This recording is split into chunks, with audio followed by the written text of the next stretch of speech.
Hello everyone. इस video में हम डिस्कस करने वाले हैं कि जो ईएमआरएस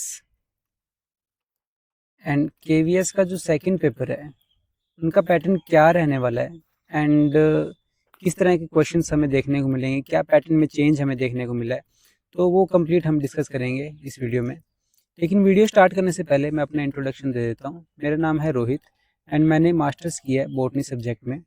इसी के साथ मैंने junior research fellow as a काम किया है 2 साल के लिए। यानी ये कुछ एग्ज़ाम है बायोलॉजी के फील्ड में जो मैंने क्वालिफाई किए हैं, जिसके अंदर ICR JRF CSIR GATE HTET ये कुछ एग्ज़ाम है जो मैंने क्वालिफाई किए हैं।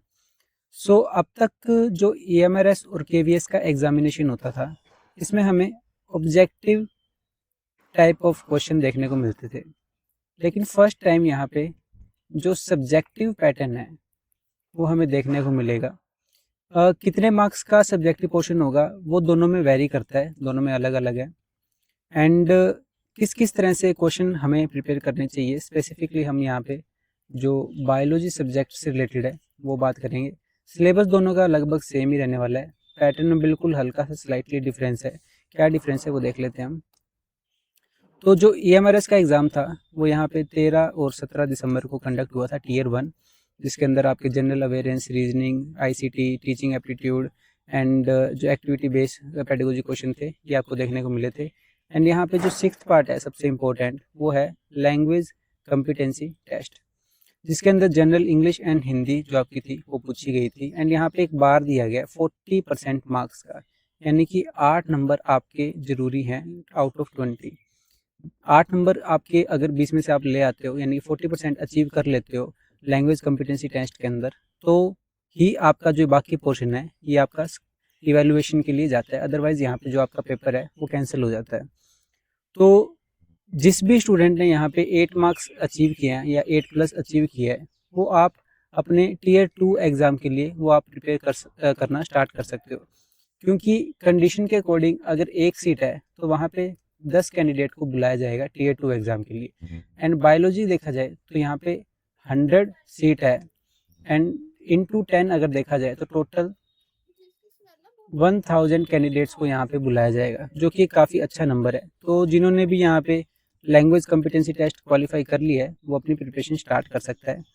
पैटर्न में क्या हमें चेंज देखने को मिलेगा, चलिए डिस्कस कर लेते हैं EMRS एंड KVS दोनों का ही।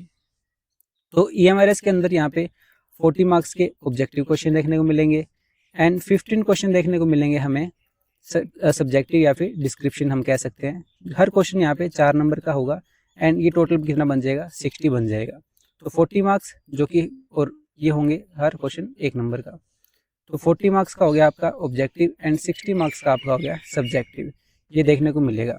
अगर हम बात करें यहीं पे ही KVS की, KVS में 60 मार्क्स हर क्वेश्चन 1 नंबर का आपको देखने को मिलेगा ऑब्जेक्टिव एंड 10 क्वेश्चन देखने को मिलेंगे यहाँ पे आपको सब्जेक्टिव। तो ये टोटल बनता है 40 एंड टोटल यहाँ पे आ जाएगा आपका 100। 60 + 40 100। तो ये माइनर डिफरेंस है, यहाँ पे ऑब्जेक्टिव 40 है, यहाँ पे ऑब्जेक्टिव 60 है, यहाँ पे सब्जेक्टिव 60 है एंड ऑब्जेक्टिव 40 है। ये माइनर डिफरेंस है KVS और EMRS के जो लेवल 2 का पेपर है, यानी कि पेपर जो 2 होगा PGT के लिए उसके अंदर। तो इसके अलावा एक डिफरेंस ये भी है, जो EMRS है यहाँ पे किसी भी तरह का इंटरव्यू नहीं है, लेकिन KVS के अंदर आगे चल के इंटरव्यू भी होगा, जो कि 70-30 रेशियो के अंदर आपका जो सब्जेक्ट है इस पेपर सेकंड एंड इंटरव्यू के मार्क्स वहाँ पे ऐड होंगे। लेकिन उससे पहले आपको पेपर 2 क्वालिफाई करना काफ़ी रिक्वायर्ड है।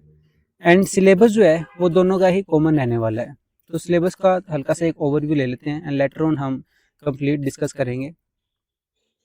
तो सिलेबस में जो हमें कवर करना है वो है लिविंग वर्ड, जिसके अंदर टैक्सोनॉमिकल की क्लासिफिकेशन, टैक्सोनॉमिकल एड्स हो गया, टैक्सोनॉमिकल हियरार्की हो गया, बायनोमियल नोमेनक्लेचर हो गया, किसने दिया, कार्ल्स लिनियस के बारे में, ये सभी डिस्कस करने हैं हमें लिविंग वर्ड में। बायोलॉजिकल क्लासिफिकेशन के अंदर 5 system of classification like Monera हो गए, फंजाई, प्रोटिस्ट, प्लांट, एनिमल, ये 5 जो क्लासिफिकेशन थी ये दी गई थी, यहीं पे मेंशन है सिलेबस में, Monera, protista, fungi, plant and animal.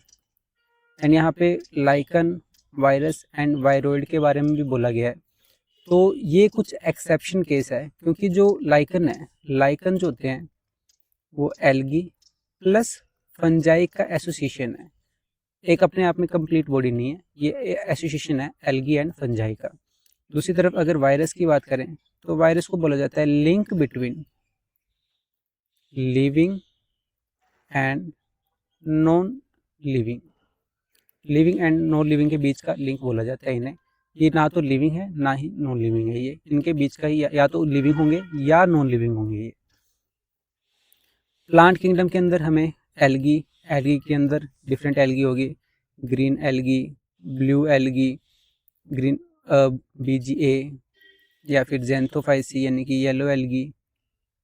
तो इनके अंदर किस तरह का स्टोरेज फूड हमें देखने को मिलेगा, लाइक फ्लोरिडिन स्टार्च जैसे रेड एल्गी में देखने को मिलता है। इसके अलावा कैरेटिनोइड्स हमें देखने को मिलते हैं।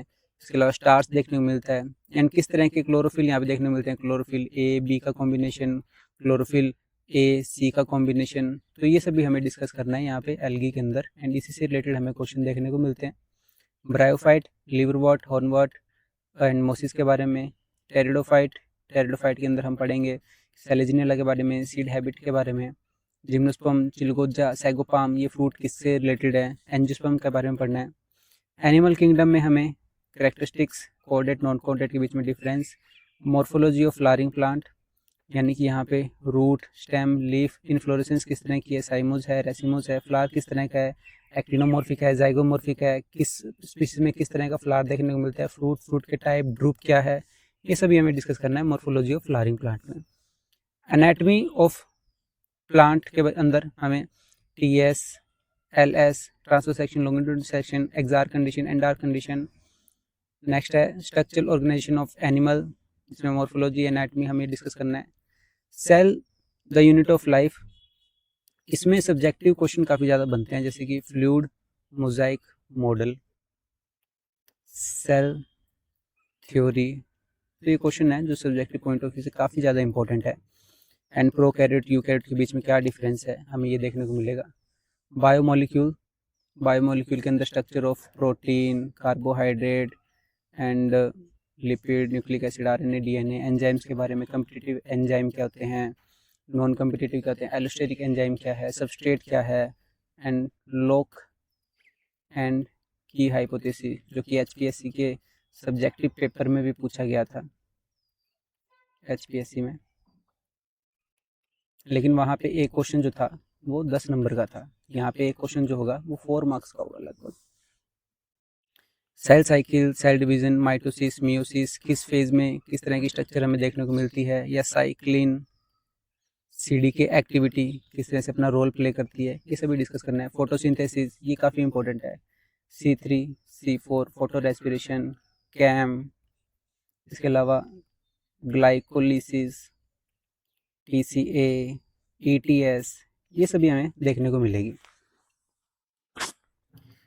तो रेस्पिरेशन के अंदर आ जाएगा glycolysis, fermentation, TCA, energy, electron transport chain, ये सभी हमें देखने को मिलेगा। इसके अलावा सिलेबस में जो है plant and growth development, breathing, ये ह्यूमन से रिलेटेड है सब complete, human system, breathing, body fluid, circulatory system, excretory system, locomotory system, chemical coordination, hormone किस किस तरह से रोल अपना प्ले करते हैं,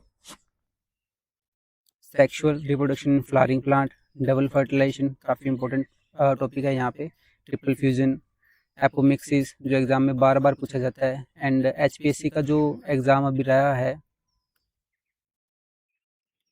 एचपीएससी 2023 की जो वैकेंसी थी उसमें एपोमिक्सिस एंड पॉलीएम्ब्रियोनी के बारे में पूछा गया था। एंड यहाँ पे क्वेश्चन जो था 4+4+2 की कंडीशन में पूछा गया था, इसमें 4 नंबर का एपोमिक्सिस, 4 का पॉलीएम्ब्रियोनी एंड 2 का इससे अदर ट्रांसजेनिक प्लांट से रिलेटेड कुछ पूछा गया था। ह्यूमन रिप्रोडक्शन, इसके अंदर जो क्वेश्चन पूछा जाता है STD, sexual transmitted disease, IVF के बारे में पूछा जाता है, आर्टिफिशियल इंसेमिनेशन क्या होता है इसके बारे में पूछा जाता है। एंड आर्टिफिशियल इंसेमिनेशन का क्वेश्चन 2000 एचपीएससी 23 एंड 24 दोनों में पूछा गया था, आर्टिफिशियल इंसेमिनेशन क्या है। यहाँ पे इसके अलावा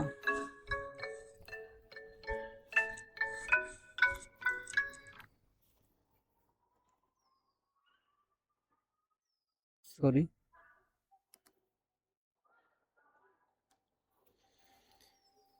इसके अलावा जेनेटिक्स के अंदर मेंडलिज्म एंड उसके law of segregation, law of dominance and law of independent assortment, इनके बारे में पूछा जाता है। लिंकेज हो गया, तो एंड जो भी ऑटोसोमल डिजीज़ है, सेक्स लिंक्ड डिजीज़ है, इनके बारे में। Molecular basis of inheritance. Translation भाई बहुत ज़्यादा पूछा जाता है, ट्रांसलेशन के बारे में बहुत ही पूछा जाता है। कोडोन के बारे में पूछा जाता है, ठीक है। तो ये क्वेश्चन यहाँ पे देखने को मिलेंगे। Replication, evolution, human health and disease, किस किस तरह की डिजीज़ है, क्या वेक्टर इन्वॉल्व होते हैं डिजीज़ को ट्रांसमिट करने में, होस्ट क्या है, ये सभी। इसके अलावा यहाँ पे हमें biotechnology and its application, green revolution वगैरह सभी इसमें आ जाएंगे। बायोटेक्नोलॉजी एंड एप्लीकेशन में मॉलिक्यूलर डायग्नोसिस किस तरह से, जीन थेरेपी के बारे में, ट्रांसजेनिक एनिमल एंड प्लांट के बारे में भी बीटी कॉटन यहाँ पे बहुत ज़्यादा पूछा जाता है।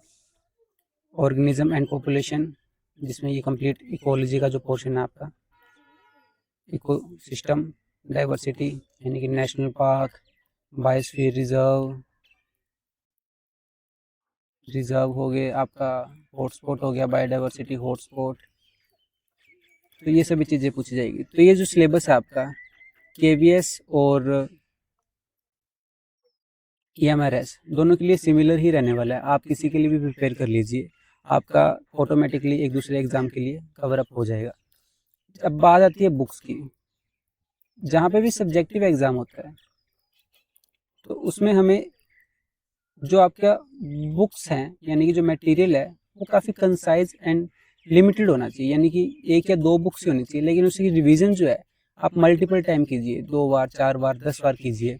तो NCERT जो है सबसे बेस्ट है। सबसे पहले आप अपने फाउंडेशन जो है यहीं से बिल्ड कीजिए, एंड लेटर ऑन जो एक्स्ट्रा पॉइंट है वो हम क्लासेस में कवर करेंगे एंड ऐड ऑन करते जाएंगे जो भी हमारे एक्स्ट्रा पॉइंट जो होंगे। एंड MCQ के लिए कुछ PYQs हैं वो हम डिस्कस करेंगे, एंड जो बुक्स हैं वो हम लेटर ऑन डिस्कस करेंगे। लेकिन सबसे इनिशियली देखा जाए तो NCERT जो है आप इसे मल्टीपल टाइम यहाँ पे रिवाइज कीजिए, एंड प्रदीप्स जो हैं वो फॉलो की जा सकती है यहाँ पे, क्योंकि इसमें जो सिलेबस है काफ़ी एक्सटेंडेड फॉर्म के अंदर दिया गया है। सो इस वीडियो में इतना ही।